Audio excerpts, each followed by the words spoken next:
How can we build communities around the impact we want to make in the world? How do we get people engaged and excited to support our missions when everyone is so busy already? How do we get others to care? This season will bring you people that decide to look closer. They look where others have turned away. They are building communities to make a positive impact. I am Regina Larco, and this is #Impact, a podcast about stuff that matters.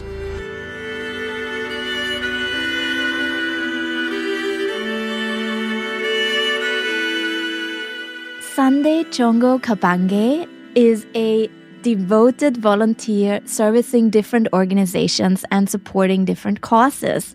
He is perhaps one of the most decorated volunteer in Hong Kong. He shared with me beforehand. And what that means is actually that he has been in service for community for the past, actually more than 8 years in his now home of Hong Kong, where he has volunteered for causes spanning environmental advocacy, helping the disabled, the homeless, and so much more. We're going to get into all of that. He is the recipient of the 2023 AmCham Ira Den K Community Award. He has been also a nominee and winner, right? Was it the winner of the Spirit of Community Awards at the Spirit of Hong Kong Awards 2023. He is a member of the advisory board for the Master of Social Sciences in Comparative Social Policy at Lingnan University. And he has I think it was just been recently announced that he has been invited by the Agency for Volunteer Service to represent Hong Kong at the upcoming World Volunteer Conference in South Korea. I could go on and on and on about this Sunday. I'm so grateful that you're here today. Welcome to #Impact Podcast. Wow, thank you so much, Regina. It's really been long in the making and we're finally here. Thank you for having me, really. I really treasure this opportunity. We've been talking about it for a very, very long time, since your time in Hong Kong until you moved back home. But we've always been talking about it in the background. And finally, we're here. I'm very, very, very inspired that we finally made it. Yeah, it's been a long time in the making, because what you must also know about Sunday is that, and it really humbles me that he really is one of the people, I put it on the record now, Sunday, here for all of listeners, that has been such an amazing supporter and cheerleader also for the podcast and for the stories that I intend to bring here to our wonderful listeners with, be it a share or a like on social media, be it like joining our community calls when we were doing our listener community meetups a few years back.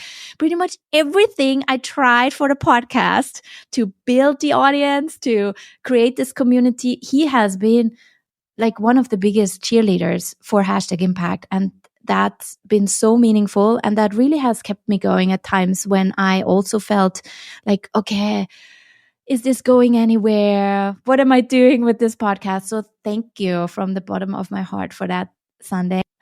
And I was just wondering, what was that first moment of volunteering, that very first time that you actually volunteered?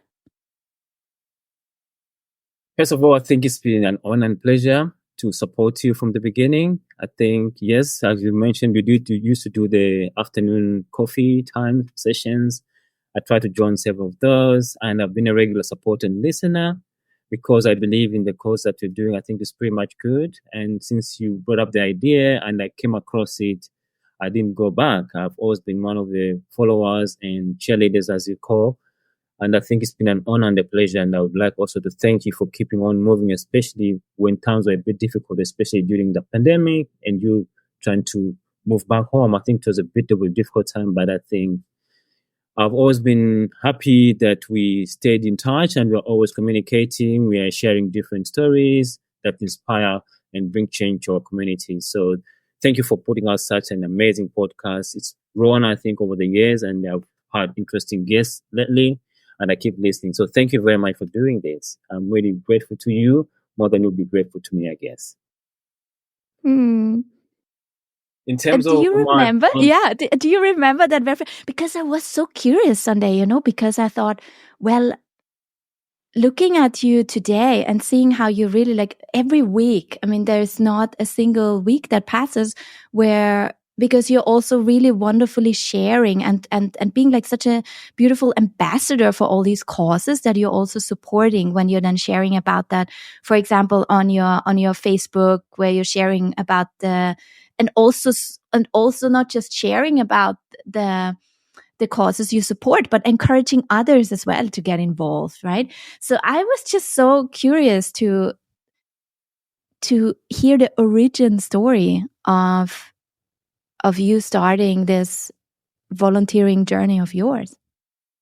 I guess my volunteering journey started way back from home, my native country, before I actually even moved to Hong Kong. I volunteered mostly with youth groups, trying to promote abstinence, trying to highlight the dangers of drugs among youths. So as I transitioned and moved into Hong Kong for my university studies, I went to carry on that tradition. I went into university. I tried to volunteer some of my time to help people that were coming to university. When the university organized different events, I would volunteer myself and say I would like to be part of this activity.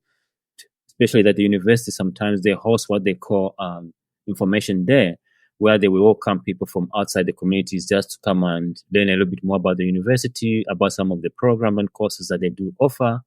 But during those events, there's so many people that come. So they need people to help them to guide people where to go, what to do, and how to navigate the campus because the University of Hong Kong is pretty much big. So I continued to volunteer that. Through the department I was in, the Department of Journalism, we did also a bit of volunteering for different causes. One time there was a very big night at the museum. It was a very big event for different schools. So they wanted people to support them, the school kids, how to walk at the Science Museum. It was held at the Science Museum. So I volunteered there overnight. It was one of my first overnight events. Then after I graduated, I went into corporate world, into corporate employment. And luckily, the company that I joined, they had a very strong CSR program. And they encourage some of the employees to get involved in community work other than just going to work and focusing on work. But you can do team building activities. You can do something that, promote social inclusion. You can do community projects. So that also inspired me to continue to volunteer through our company. And later on, I decided to do it on my own. And I think it became more on a higher scale, pretty much almost every evening and every weekend.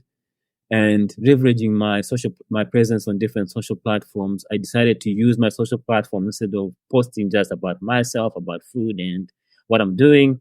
I decided it would be a good opportunity for me to use my different social platforms to highlight some of the things I'm doing to inspire more people to get involved and probably follow some of the things that we do post so that if one person can change, that makes me happy. So the journey has been really from home, going into university, into corporate world, and eventually to where I am now, where I do it on a personal level as an individual, but also encouraging newbies, new people that are trying to start their volunteer journey, inspiring them to trying to help them divide their time, manage their time, and get involved in something other than what they do.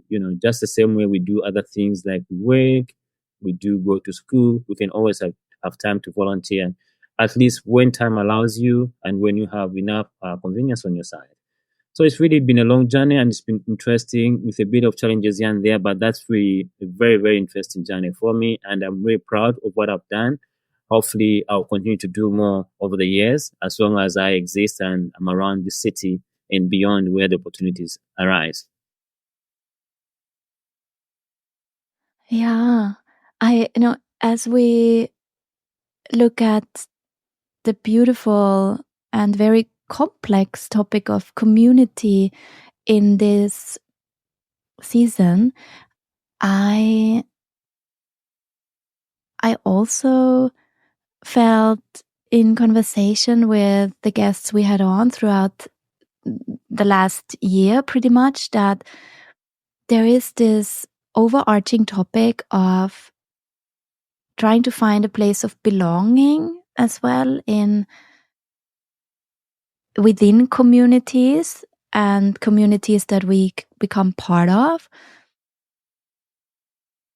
And that, to me at least, appears to have also happened to you in a way as you arrived in Hong Kong from your home country, Zambia, arriving in Hong Kong as a student in a place that is foreign, where you don't speak the language, or at least you speak English, but the Cantonese, right? Like I never really mastered, unfortunately, Cantonese. So embarrassing to say after having lived there for so long. But you kind of try to find a place to belong, right? And I understand that, especially when it comes to this language barrier that you also felt when you were starting to volunteering, especially then after your university volunteering engagements, also then starting to volunteer within local communities, local Hong Kong speaking communities, that this was something that was a challenge as well, to overcome that language barrier. And maybe that even holds some people back. If now maybe some people in Hong Kong are listening, based in Hong Kong, that are maybe expats as well, that are arriving in Hong Kong, and they feel like they would like to give back, but that this is something that holds them back because they feel it is, how would I even become part of this community when I cannot even speak the same language? And you shared with me beforehand that you created something that you call a silent communication that has helped you serve communities across Hong Kong. And I thought that was so intriguing, that term you used as well, silent communication. What is that? Can you fill us in what that is and how we could all learn to communicate silently? Use it? Yeah. Yes, language was a bit of an issue for me also at the beginning, especially going into grassroots communities, trying to volunteer there, because most people, especially the elderlies, they speak only Cantonese. They don't speak English. So it was very difficult for me, as much as I wanted to volunteer in places where there's non-English speakers. It was very difficult for me. So in order for me to fit in and try to provide a service and help the people that I need of help and support, I tried something else, mostly using sign language and also body language, to communicate silently but effectively. I cannot say certain words, but I'll try to use certain signs that are universal, that everybody understands. If you know the yes, everybody's going to know this is yes. But most importantly, always have a smile on your face. A smile breaks boundaries. It breaks barriers. It breaks the ice. So normally I would smile every time, give the people that I'm talking to the respect that they deserve, the space that they need, and also understand the issue the problem that they are facing. If it's a people, if it's animal tendering, you go to an animal shelter to tender for animal SPCA, for example. Give that little kitten a bit of love by just smiling at it. Pamper the dog that you visit at the tendering center. That way you communicate with it without even talking, but you communicate either with a card, with the dog, or maybe it's a human being that cannot speak the same language as you. You silently communicate with them. That's how this concept of silent communication came, and I think it has worked pretty much effectively for me. up to now, I don't speak fluent Cantonese. It's basically I can get around the city, I can find my way, but then certain conversation I cannot hold. But then using my own way of communicating, I think most people do understand me, and they would want me to join their activities. They invite me to come into their homes if we go to visit, especially senior citizens, providing them the necessities and help that they need. So through this kind of communication, I think mostly body language, sign language, and also respecting their space, their wishes, that has helped me a lot to communicate with them silently but effectively. And it has worked very well. And hopefully, in a year or two, I'll be able to communicate more effectively, formally, and able to speak a better language that everybody would understand, the Cantonese or the Mandarin, depending on the people that I'm serving. But right now, I think my silent communication has worked for me very well, and I think it's something that I would encourage anybody that is skeptical or a bit scared to join an activity where they feel that they won't fit in. I think you can always bring your smile and yourself. That in itself is the first way to start. Just smile a lot, respect the people that you do help, give them the space if they need space, and listen to them. Most important, listen to their concerns, listen to their needs. Look at that cat, pamper it nicely. Look at that dog, hold it nicely. It will hear you. You might not talk to it, but it will hear that this person does really care for you. So through this mode of communication, I think it's been helpful for me, and hopefully I'll elevate it to a more higher level where I'll be able to communicate a little bit more and much better like another person in this city.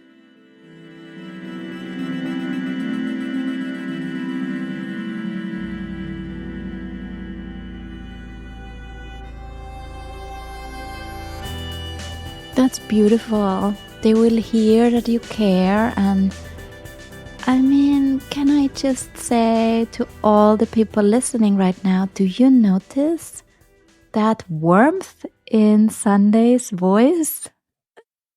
I can really, it's there's so much kindness, tenderness, and caring in your voice that really makes me think of that, how that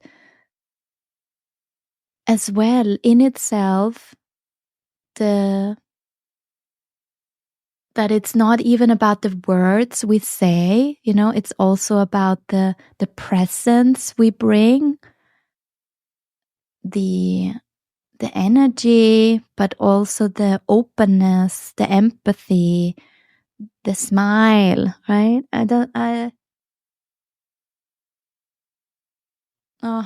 You see me, it happens every time in every single episode. Have you noticed? I can't stop it. I'm actually supposed to ask the next question, but what happens is that what you just shared really makes me reflect.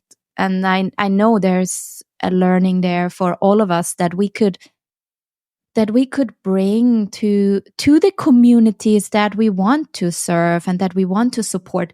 So let's give some shout outs to the communities that you already do support. The list is so long. Do you even keep track of all the different causes you support? Okay, I give you now the mic. Let's just give some shout outs to these amazing organizations that if you are lucky and finding yourself in Hong Kong right now,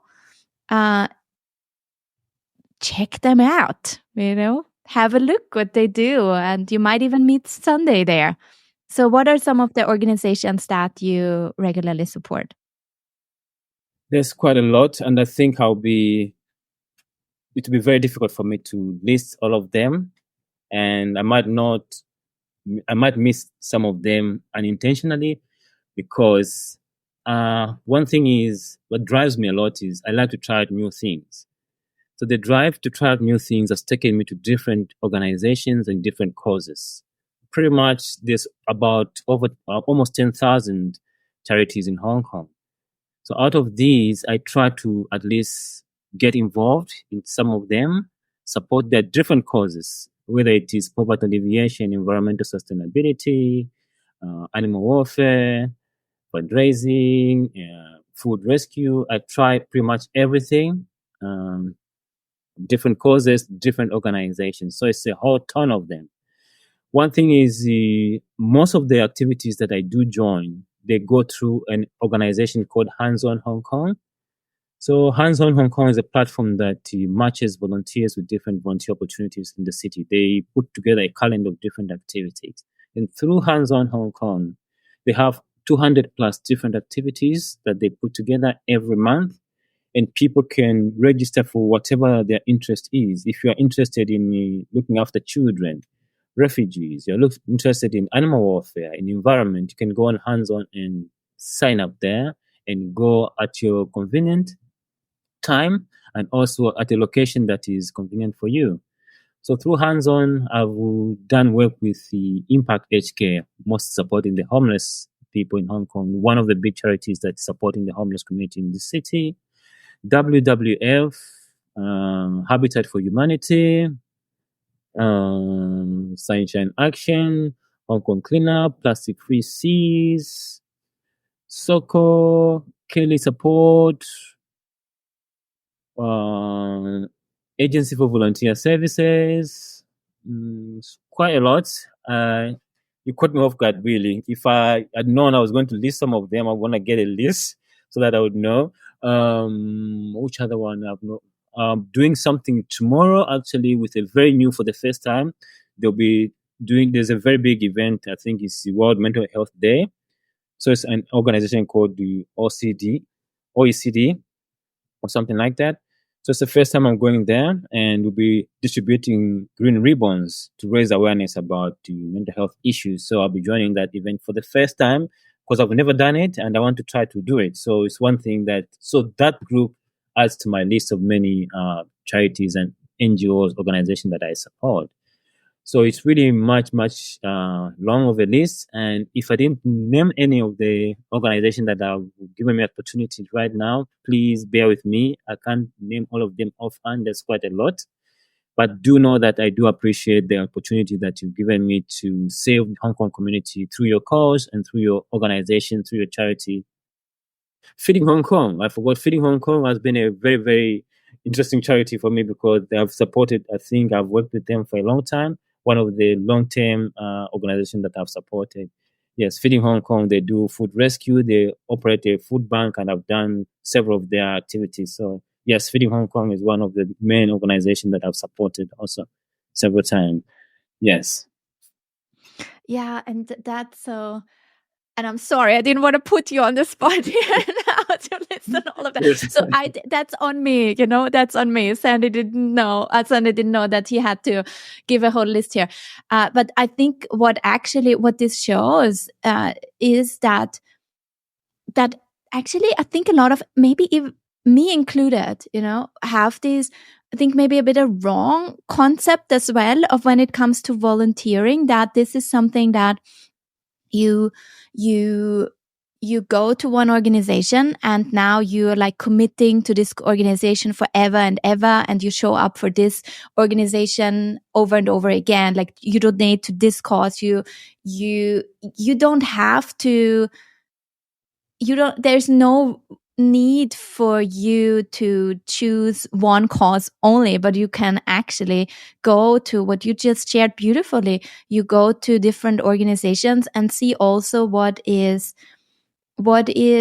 a good fit for you as well, right? Because there is something about that. And that was actually the very first guest on #Impact was former executive director of Hands On Hong Kong, Sue Toomey. And she came back in an episode as well where we talked again about some of the misconceptions that people also have about volunteering, what might hold them back to even give it a try in the first place.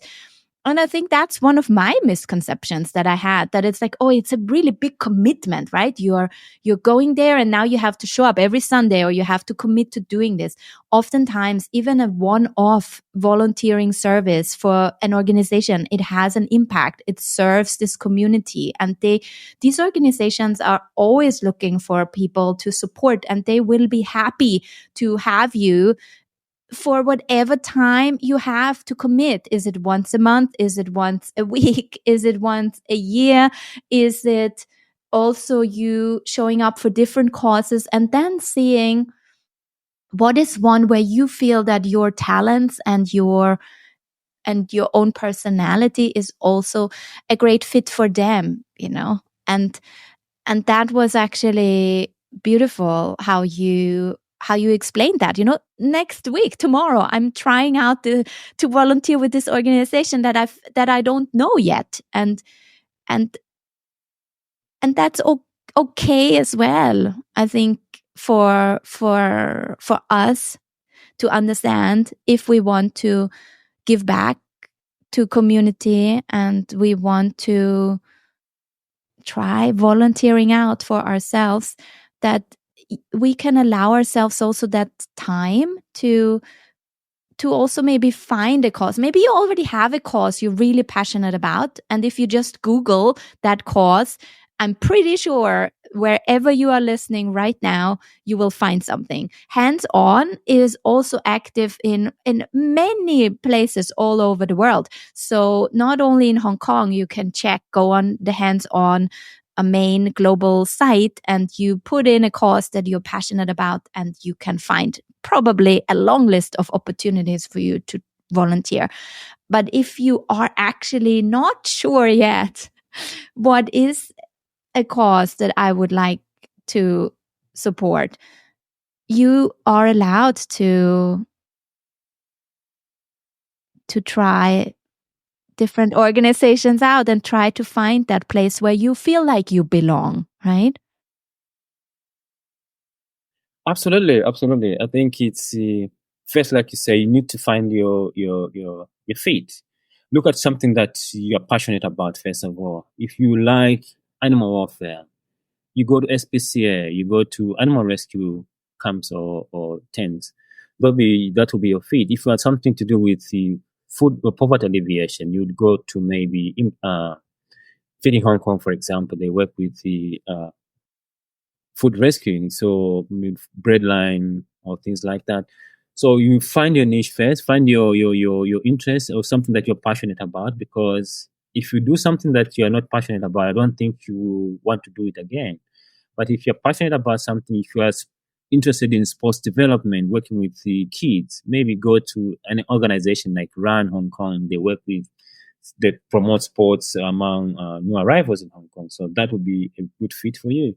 So find your fit and start small. You can start with 30 minutes, maybe 30 minutes a week.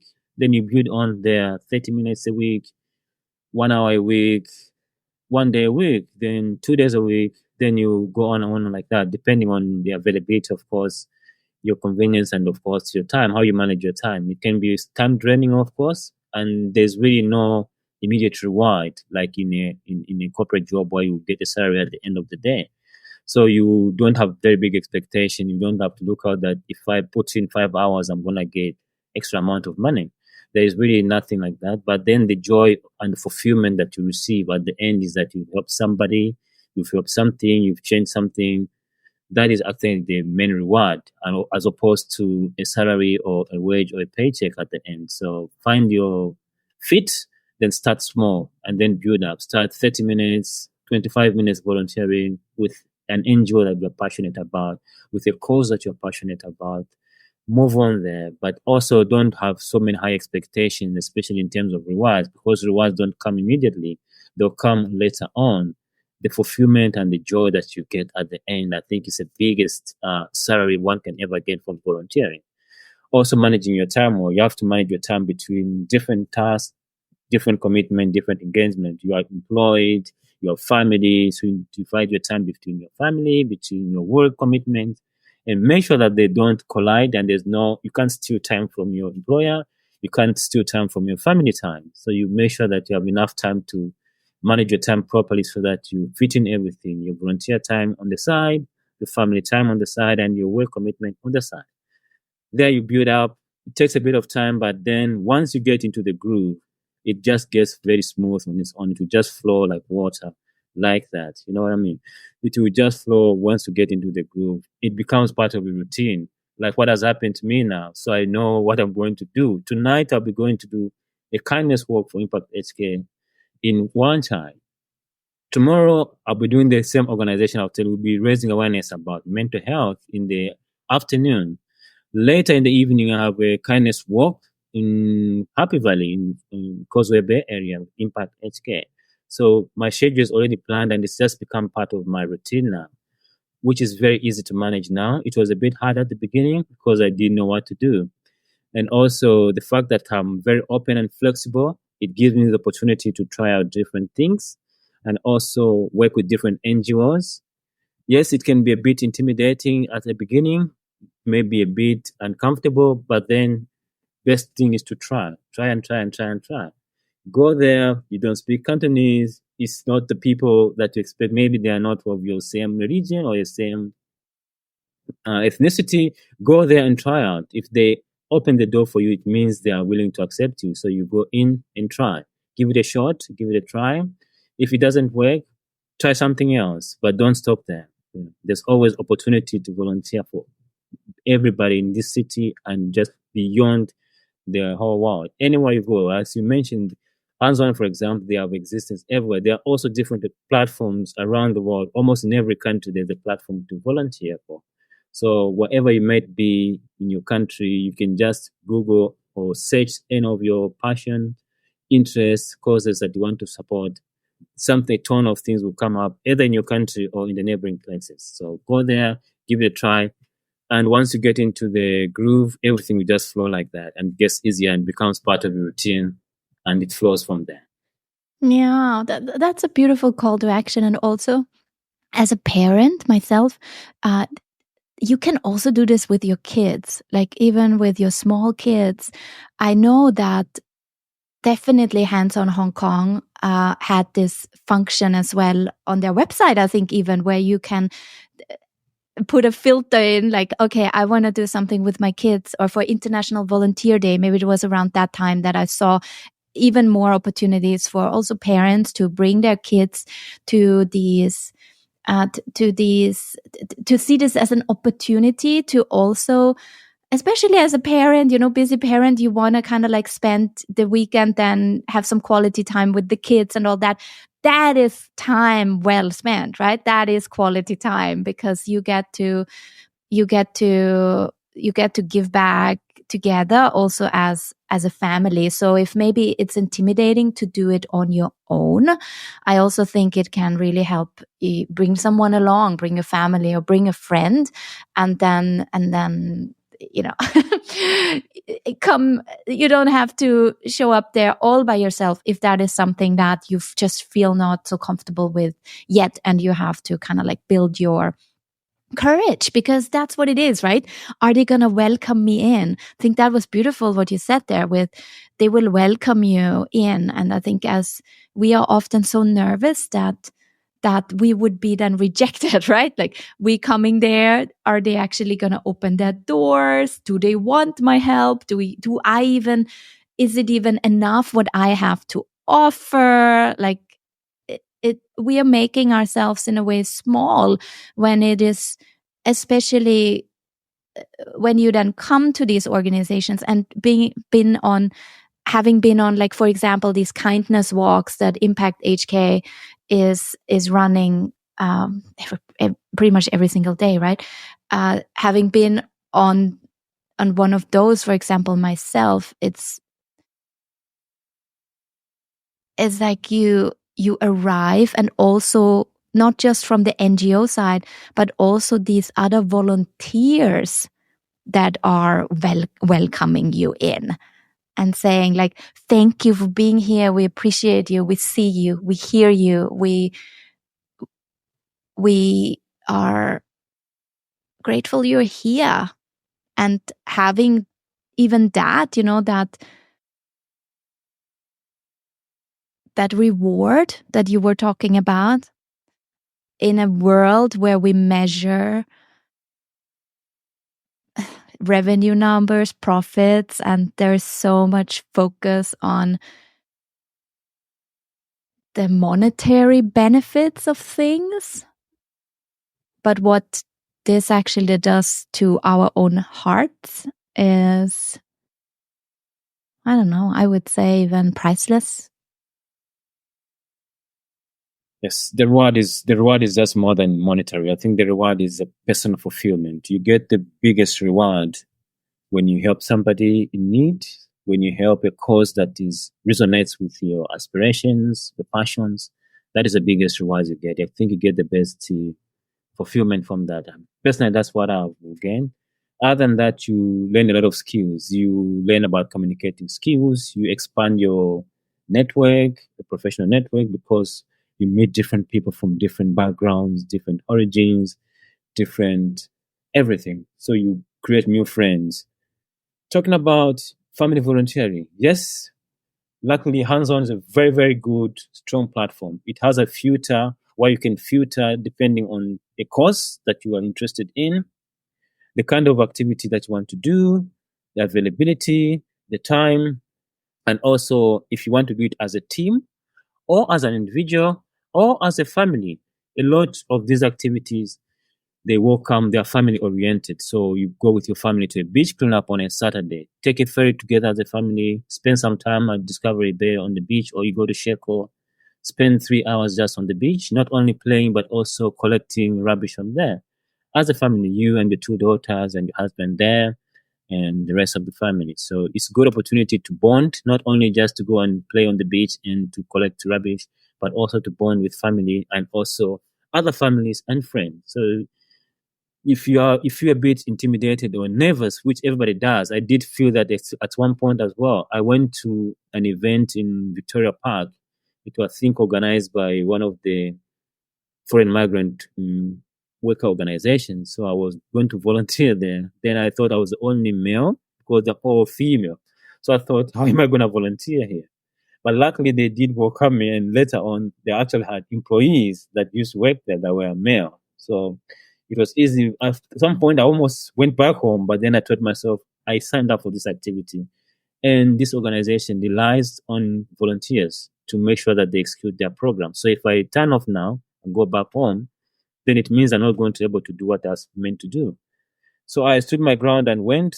Luckily enough, they did welcome me. And also they had other individuals that were welcoming, male, of course. And then we had a very good time to volunteer there in Victoria Park. So yes, it can be intimidating. It can also be make you feel nervous. But one thing, for example, myself as one of the volunteer leaders for Hands-On Hong Kong, I encourage people, especially students, to bring along their friends or family. It's much easier, like you said, to have somebody that you know around. If you know maybe your sister, your schoolmate, your friend together, it will be much easier for you to volunteer with somebody that you know. So if there's an opportunity for you to volunteer with somebody, please bring your partner, bring your friend, bring your family along. It's a good opportunity not only to bond together, but also to do something impactful for you both at the same time. So yes, it can be a bit difficult, but then find somebody, bring somebody that you're familiar with. It'll be much easier. You'll be communicating, you'll be chatting while doing something that is positive for the community. So yes, don't feel intimidated, don't feel too nervous. And also if you're alone, always other volunteers will be welcoming, especially the ones that are regular. They welcome you because they have been through the same process themselves. So they understand how it can be. So they will open arms to you, welcome you, give you tips and guidance on how to get around and make sure that you have a good time and that your time is well spent doing something meaningful, not only for yourself, but also for the community that you live in, the society at large as well will benefit and appreciate your service, appreciate what you do. Hmm. What's the biggest lesson that volunteering has taught you about community? The biggest lesson would be how to perhaps interact with different communities and different people, how to interact with the different communities and also to get to understand the different issues, societal issues that a place like Hong Kong faces. So through different activities that I've been engaged in, I think I've learned the biggest lesson is that you get to know things if you give it a try. You never learn if you don't give it a try. So I've opened up myself. I've been so flexible enough to try out different things, and that has helped me to learn a little bit more about Hong Kong itself, about Hong Kong society, about the communities that exist in this city. So going out there, trying out new things, being flexible and giving it a try has helped me a lot. And I've learned that, if you stick to yourself, you might not learn things that exist around society. So go out there and explore the city in a different way through volunteering, and you learn more about what is behind your home. People are living in places where they say, oh, we're doing a kindness walk in a certain area, and they say, I live here, but I never knew that there's homeless people here. Yeah. You don't know because you've never bothered to go out and check. If you join one of these activities around, you might actually know that behind this supermarket, there's a homeless camp. Behind this building here, there's 3 abandoned cats or a dog there. So try to join these activities that is open, and it helps you to learn a little bit more. And I think the biggest lesson for me has been able to learn some of the societal issues that the city faces, and also given me opportunity to go to different places of Hong Kong that I might have never been if I decided to keep to myself. Oh,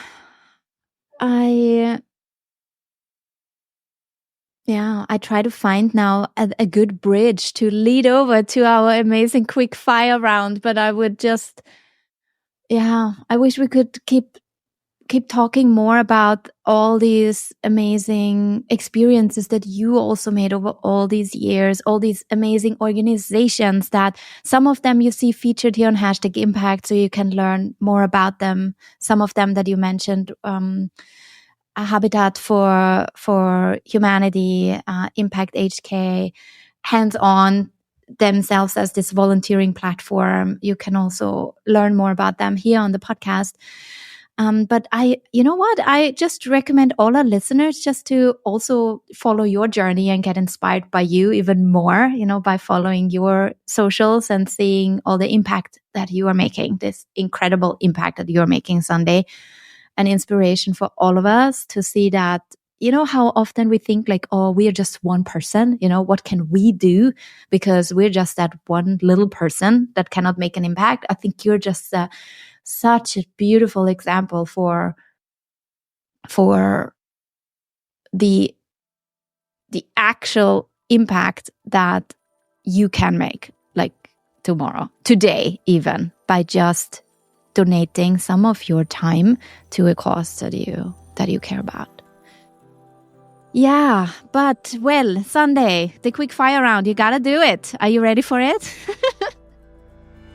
Well, I'm ready. Making an impact means being out there. Who inspires you in the way they build community? Every single individual that is doing great in this city, heading a charity, doing something out there, I think I get inspiration from different sectors of the community. And what could everyone do right now to make the world an even better place? Go and do something that you've never done before. That is going to change and make an impact to the community. Thank you so much for this, Sunday. I'm so grateful that after all these years, right, we could finally have this conversation, and I know it will inspire our listeners to think about ways how they can also give back to community. It's been a pleasure. Thank you so much for having me. Really, I think hopefully 1 or 2 people will be inspired wherever you're listening from. Yes, you can check out the previous episodes. Most of the NGOs that I've had the opportunity to volunteer with, Regina has featured them in the past, and you're able to learn a little bit more about them, hands-on, Kelly Support, Mother's Choice, Yeah, there's so many. Oh my goodness. Yeah. Package yeah, pretty much. Yeah, so if you can listen to previous podcasts, you'll be able to learn a little bit more about these organizations, and also hopefully I inspire you to do something good for yourself. Don't feel intimidated. Just go out there, give it a try, start small and build on from there. Yeah, thank you so much.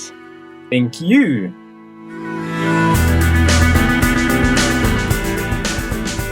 Thank you so much for joining today. If you would like to get your voice heard on #Impact, just send a voice note at #impact.com/story. I will include the link in the show notes as well, so you can easily find it. And if you love what you're hearing here, please tell your friends about it too. I talk to you soon. Bye.